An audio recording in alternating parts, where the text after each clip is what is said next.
Hello, everyone. Little Big Robot's back with another video here, a toy video this time. Well, always a toy video, but this one's a little bit different this time. I thought I would show you something that I watched recently. I'm glad I've watched it a few times now because it's allowed me to collect my thoughts on the whole thing. And I thought I'd show you because it is extremely disturbing, but does have to do with toys. But be warned if you are sensitive to this type of stuff. Images of it's toys, but it's very dark stuff. I'm just warning you. You might not want to show this to your kids.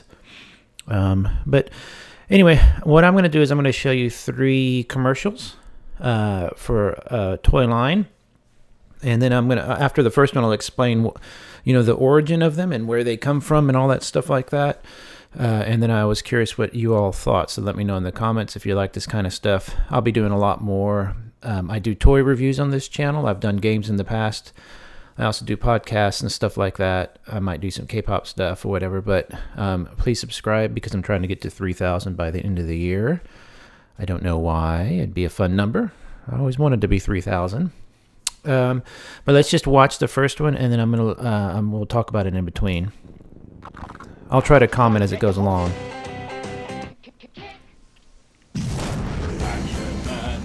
Action Man Battlefield Casualties. For PTSD Action Man, danger lurks at every turn. Who's that? He never feels safe, not even in his own home. Do what you can to block out the memories. Look! With no support from HQ, it's up to you to find a way. Looks like we're on our own. PTSD Action Man now comes with 1,000-yard stare action. With time running out, only you can stop the pain. Let's get out of here.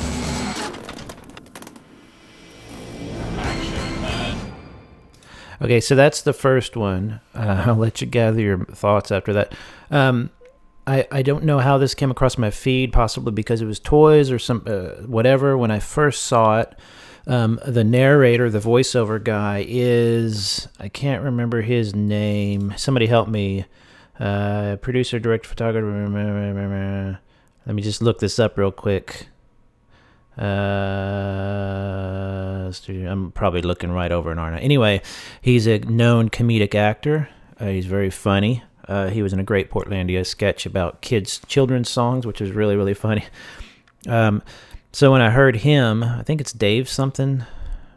Anyway, when I heard him, I thought this was literally a joke, and I got really, really, really angry because I thought this is not something you make fun of. You can make jokes about almost anything, but you don't make a joke out of something that's this serious. So then I thought that didn't last for too long because I saw what they're trying to do with it. So I looked it up. I looked in the comments and stuff. This person made it. They are, let's see here, they do all sorts of it's like art, Action Man, Battlefield Casualties. So they did this, and you can see it won some awards and stuff. They did this in collaboration with Veterans for Peace, which you can read on their site. I think it was started in the U.S., and now this is the UK version, so it's based in UK. But they are basically an organization trying to draw attention to veterans with PTSD issues, stuff like that. All sorts of very valuable causes, really intense. So once I found that, I was like, okay, because I watched all 3 of them first, and I was just kind of disturbed. We'll watch the other 2, and then I'm going to break down. Actually, let's break down one at a time. This first one is my favorite. It's the most effective, I think, but it also shows how much craft there went into this. Action Man. So just the opening shot, you have amazing lighting. It's shot on like a grainier film, like an effect or whatever. He's sleeping on the floor. There's so many details in here, and this is a 1/6 scale, probably, right? G.I. Joe's size, good size figure. We all had those. So as a toy person, as a toy collector, customizer, stuff like that, what was really weird about watching these is that I was really into the oh, that looks so cool. That's a great, oh, look at that little chair. Like, it looks really good. A dollhouse, people might be the same way. You're like almost going, oh, how cute. You have that kind of feeling alongside this feeling of horror and disgust and stuff and like sadness. It's very, very sad. And so it's kind of a weird, it's a very hard thing to watch. Casualties. I mean, the miniature smokes there. Let's see if I can pause it on the smokes. Battlefield Casualties. Okay, so made little Marlboros. There's this ashtray packed full. He's got a beer there. And you can see that they're miniatures, but they're also arranged and built very realistically, if that makes sense. PTSD Action Man. Danger lurks at every turn. This is an interesting point, and like I said, I'm glad I watched this before because I got to think of some of my thoughts on it calmly, because it was pretty upsetting before, I think. This is a different head. You can actually see the kid operating the eyes in the back, which is really important because it's like an action gimmick, you know, like a G.I. Joe punch, rubber band punch thing, you know what I'm saying? And so you get a lot of that. It's intermixing all these feelings as you as a kid from the 80s and 90s, and kids who were older, or who were older people who were kids in the past more, had G.I. Joes and action toys. And you would have an action gimmick, and you can see the kid doing it, but at the same time, it's done on this realistic doll action figure. Action figures are just dolls, you know. But he's got sweat and a scar. So you can see him operating it. So then you immediately I thought, oh, well, they made a separate head for that doll. He never feels safe. He's doing the action thing like in a commercial. So right now you're thinking about the 80s G.I. Joe commercials where they actually would, you know, they mix the reality of the kid playing it with like the toy, if that makes sense. But when I saw this shot, and I've seen it now 4,000 times, he's obviously leaning into a shadow box that they decorated. So the kid's in front, like here, trying to look at my camera, kid's in front here, and the stuff is over here. So he's reaching into an actual box, and they're like, here, they're directing him, play with the doll. Not even and this, I don't know how they did this glass breaking. his own home. You see what I mean? There's not a hole. There's not a pre-broke. He never feels safe. Not even in his own home. So Do what you you're watching this and you're thinking of all these little practical effects tricks they're doing that are just amazing. You're like, oh, that is so cool and everything. But then you're like, this is really disturbing. So you're starting to feel kind of guilty for enjoying the details. And it's very effective in the way that it's making you think kind of like a kid again. You're thinking, oh, cool, toys are so cool. Look at this toy. And then it's designed not for kids to watch. It's designed for adults to watch. I mean, just that shot where I've got it paused, but the hand hanging down. You can to block out the memories. Glug, glug, glug. And the way the kid is doing the glug glug like you would do the pow pow sound in another. It's also kind of a comment on violent toy culture. Not saying that is like violent video game culture. It's not saying that causes or doing anything, but it is a culture that is interesting to think about. Like when you're a kid growing up with so many weapons. Like if you've watched my videos before, I always talk about how I don't use the guns in my stuff. I have a whole box just full of guns. I've tried to give them away before I sell them, but I'm like, I'll keep them just in case one day maybe they'll make an art project or something out of them. But I tend not to, because it's not what really excites me about mecha and stuff. Mecha and stuff like it, to me, are most exciting when they're helping build and do practical farm. That's interesting to me. The gun thing is just scary. With no support from And here, HQ, this is an it's important shot too, and I hate to pause it here, but he's fully nude. I mean, he's a doll. And so it has that kind of, it reminds you of those shots of like Prisoners of War or something, and then they did the tiling. This shot's interesting because it only has the tiling in some part of the shower. I'm not sure what that is, but it makes it even more strange. up to you to find a way. Looks like we're on our own. Looks like we're on our own. And that part right there is important too, because I've noticed in all three of these, and we'll watch the other two in just a second, they are overlaying some realistic sounds, like people gasping. That was a real person. Listen. Looks like we're on our own. It's that sound. PTSD Action Man now comes with 1,000 yard stare action. With time running out, only you can... And this part right here, I'm kind of not shocked that they asked a kid to do it, but they had to have a talk with that kid. Could you imagine the parents are like, okay, son, child, this is bad. don't. Let's get out of here. That moment of silence right there. Let's get out of here. It's one of this. And then you look at the place that you actually have almost most prominently pictured here. Might be the lighting, of course, is the noose. So here are the other two. I'm going to let you watch these two, and then we'll talk about it. But it's a similar vibe.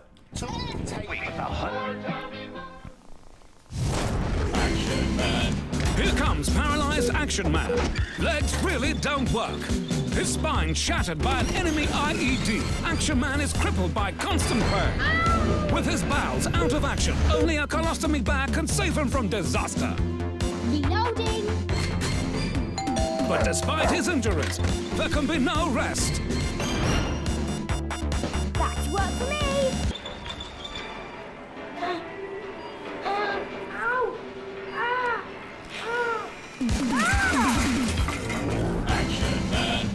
Okay, so this one's really, sorry I blew up the mic there, really, really interesting too, because at the very beginning, let's just go through one at a time, might as well. At the beginning of it, he does a little bit of a wheelie, which is a funny little thing. Like it's a slight thing, but then you go, oh, he just did a wheelie. Like watch. Paralyzed Action Man. Legs really... So it's like he's like they're giving all these little, not hints, but little pieces of flavor or texture or sounds or whatever that you would remember. Just it's embedded in your brain from being a person who grew up, you know, on the internet. I mean, on the internet. Oh my gosh, on these kind of toys, like these action toys, where it was like Evel Knievel popping a wheelie kind of thing, but then it's a guy in a wheelchair. So then you get in the same split second, you get an image of a person in a wheelchair. Like your friend breaks his foot and he goes to the hospital and he has to be in a wheelchair. First thing he's doing, because he's a dummy, is he starts trying to do wheelies in the wheelchair. He's just laughing. So it's almost it's all these feelings. Like it's a funny feeling, like, oh, my friend did that when he was in the hospital and he was being a goofball, or Jackass did that on their show or whatever. But then it don't work. His spine shattered by an enemy IED. His spine shattered. Is crippled by constant pain. And the kid does the Out of ow. action, only a colostomy bag can save him. Now this part is really, really interesting too, because the way the kid is animating the doll, he's like moving it, you know, like in the action, like in the G.I. Joe commercial, he would go like this. He's doing the action move, reloading. But if you can imagine, his hand isn't in the shot, and the way the doll is animated and puts it in to his jacket, or you know where he's putting it or whatever, it's like it's a marionette. It looks realistic for a second. Reloading. It's a very this stuff is can save him from disaster. what goes through my head. So look at the way the doll is even positioned. His face is off. He's kind of, it's like the doll is also just has given in, resigned to his fate of being controlled by this giant kid, but which also applies to maybe the sense of helplessness you might have in a real life incident like this. It's shot so well. But despite his injuries, there can be no rest. That's work for me. And there he says, back to work for me. And then they built this literal giant toy grocery store. Now, granted, some of the shelves are just painted, but still, another diorama for this kid to play in, which, if you remember 80s and 90s commercials, they had these amazing play sets the kids would play in. Like, I would go out in the back and I would just get some mud and pile it up with some sticks. You know how it would go. Or you would take some Lego or something and build a little house and wreck it or whatever. But I remember in the 80s thinking, man, I would kill for like these dioramas these kids are playing, and the little cart with looks like bottles of whiskey or wine or something in it, and then he's trying to put the stuff on the shelf. I even like how the kid is imitating the sounds, like he's but it's going slowly, and the kid seems to actually react to the pain of the cans dropping on him. So it's like the kid, these commercials are built for kids who would have been this kid's age back then. And this is the heartbreak. It's heartbreaking. So this vet would have been this kid's age back in the 80s or whatever, watching something like this. So it's almost as though this doll in real life was this kid, or would have been this age, and would have been watching a commercial like that. It is so strange. See, he kind of winces, like it reminds me of the stories of somebody going back in time and talking to themselves. Or if you ever imagined, if I could go back in time and talk to myself as 10 or whatever, I'd have to convince the kid that this ugly old person was him, He'd be like, no way, that's gross, But I think it's just really, I don't know how much of this was accidental, because a lot of really good art to me is accidental. You can't plan everything. Certain bands, certain songs, certain movies, the creators would probably tell you that that was an accident. We didn't know that was going to happen, and that's perfectly fine, because a lot of art is setting up the scenario for and letting the art happen. And in this case, that shot of the kid, they just thought the kid was going to go and he winces, and it's as though he's reacting because this is him in the future. A little too deep for me, maybe, but or I'm making it too deep, but you know what I'm saying. And here is a real product. This is the third one, but I noticed, I don't know the other products. In UK people, you might be able to tell me if those are real products, but this is a real US cereal, so I don't know how I'm sure Golden Grams was like, yeah, it's cool, you can use our product because you're attempting to bring awareness to this issue. But this is not, people. This is the type of thing that if some Karen in Ohio saw this and she loves Golden Grams, she'd be like, how dare you? I showed this to my kids and they saw that PTSD stuff, without completely missing the point. But that's a real product. Make the ultimate sacrifice. So here is a scene, a car bomb or something. Make There's the the airport. sacrifice with new dead Action Man.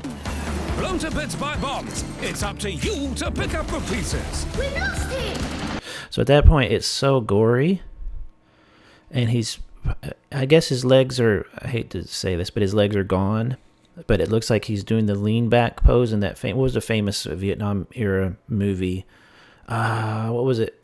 Where he's leaning back, the famous, most sad music in the world song comes from, but when he's yelling and he's falling onto his knees, he's doing a pose reminiscent of that. And that's... Blown to bits by bombs. It's up to you to pick up the pieces. We lost him! We've lost him. Identify the body with dog tags. And I pointed this out before. I let you watch it. 19 years old. Reward him for valiant effort. You've been promoted. Can you dig the grave in time? Let's do it! Bury your dead Action Man with full military honors. Present arms, fire! Coffins sold separately. Okay, so this one is really, again, really disturbing. Ultimate sacrifice with But new dead Action Man. there's so many little... Blown to bits by bombs. The way, and I don't know how, sorry, I don't mean to pause it on this screen. It's up I'll to forward it a you little to bit. pick up the pieces. We lost him! So they make a little body bag, they made that. Identify the body with dog tag. Okay, identify the body with dog tags. What's important to me there, what kind of stands out to me there, is that a lot of older toys, or a lot of toys, period, do not have, like these days we're used to toys that are like accurate to the scale, like especially 1/6, they're going to look realistic. Their weapons are going to really move. Their hands are each, they're very realistic and in the scale. And back in the day, you might get a toy that had not dog tags necessarily this large, but it kind of it's trying to look toy-like. See how big the dog tags are? And they're trying to look toy-like. They probably could have made smaller ones or whatever. But again, this might have been an accident that to me gives me a feeling of what's disturbing about it is that it's a toy. It's not trying for a realistic thing there, but it's absolutely realistic. 19 years old. 19 years old. Reward him for valiant effort. You've been promoted. So then they're making a crack there. I don't know what happens in those situations. You all would have to educate me if anybody knows. Man, I got junk in the background. But guy goes to war, gets blown apart literally, and afterwards they're like, here's your medal. Can you dig the grave in time? Can you dig the grave in time? These two kids were fine. I'm not trying to nitpick this, but this little particular shot feels a little out of date. It feels a little more modern, the lighting or the quality or something. They don't feel as, I know it sounds weird. I'm nitpicking here. Other than that, what was weird about this is I didn't catch it at first. Can you dig the grave on time? So it's like the action in this one is not the guy. Can you identify the body, but also now can you physically dig a little grave? Bury your dead action man with full military honors. So they put up the miniature. Present arms, fire. Coffins sold separately. So they did that same thing they did with the first one where the guy falls off the stool and there's a moment of kind of quiet. They do it with this, except it's the salute and I'm looking up there, sorry. It's a salute and taps playing. And it's that little moment of silence. It's like a literal moment of silence, maybe for people who died and stuff, but also it gives you a moment to kind of think. Present arms, fire. Coffin zone. But then and it's like comedic beats. All three of these have these really comedic beats. They're like that narrator is what's his name? Like I said, he's a comedic guy. So as soon as I hear him, I think, oh, that's comedy. Like I'm waiting for his comedic beats, his timing. This has that. Like everything's serious. Or like Frozen in horror. Coffins sold separately. Like I thought, the split second. First time I saw this, I thought, oh, she's gonna be like sad, like actually sad. Like that would. I don't know if that would work better or worse, but that comedic kind, and then Action Man, Battlefield Casualties, each sold separately. Okay, so this is the product line, which you're used to if you're a toy person. We don't get commercials really. Sorry, I'm hitting on the mic here.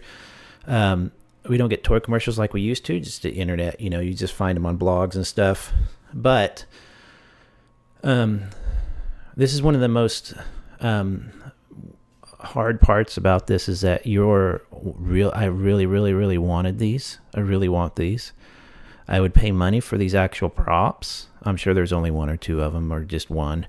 They might have messed with some different heads and stuff, but they actually put them in a box and, plastic wrapped them and stuff, display plastic or whatever.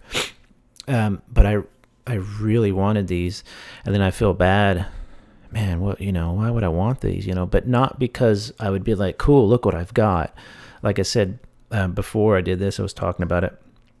I wouldn't display them at all. I would, put them away. But I get kind of, I know a lot of people think that a guy my age, why are you collecting toys and why are you into toys and stuff like that? And I've always told people that it's because a toy is really a sacred object in the way that it allows emotion, feelings, everything through play to come out of the person and through the object. And even as you get older, you don't play, you don't play like, you don't do that stuff anymore.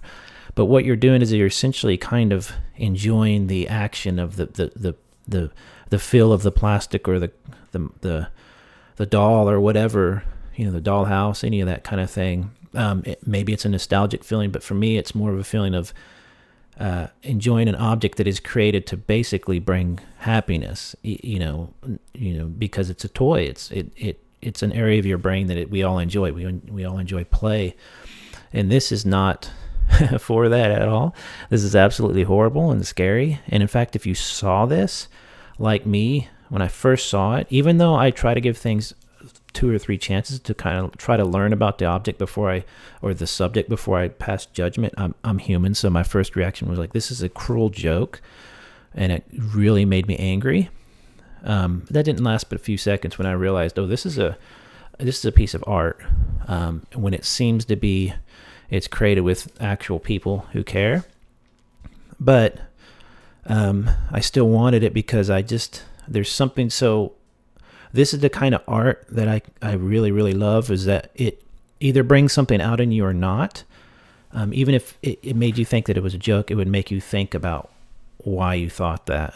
It comments on violent culture in toys, which there is one for sure. I'm not saying that's good or bad or whatever. I'm saying there is one about toy guns and toy killing and all that stuff. Again, I'm not saying it causes or does anything to kids. I'm saying that's just how it is. That's true. There's a culture there.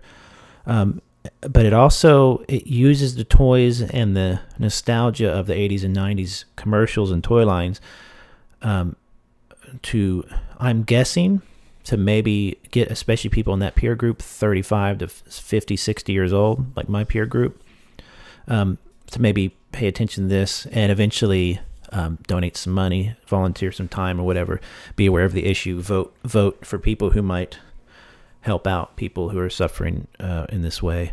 So it all serves a purpose.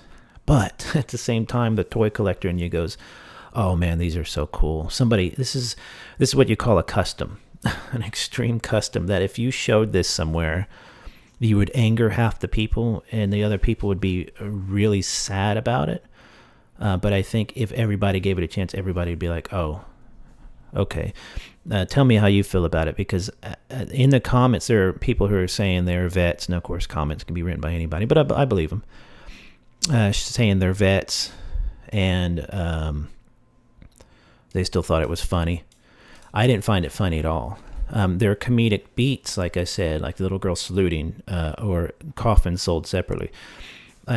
It wasn't that funny, I think, to where, I think that's it, to where I was like, no, this is going to make me laugh out loud, because from the very beginning I was disturbed by the whole thing. I think it's absolutely disturbing, but in the best way. And I don't like horror movies that show cruelty. I don't like cruelty at all. I don't like torture and stuff like that. I just can't watch even fake expressions of that. But this is something so necessary. It's timeless too. Like, you could use this forever. These are G.I. Joes, large G.I. Joe figures, scale figures that could be warriors, and soldiers from World War II or Vietnam or any era.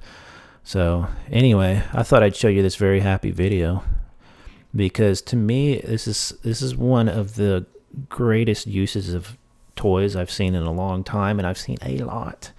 Most of them you're going to see, for most people, toys are an escape. So for this, to use them as literally to spread a message or something, it's absolutely amazing. Scary, but amazing. So let me know what you think. Maybe I thought too much about it. It's hard for me to make a point sometimes. I'm sure you got what I was saying. But anyway, talk to you later. If there's any updates on this, I'll definitely let you know. So have a good one, everybody. Bye-bye.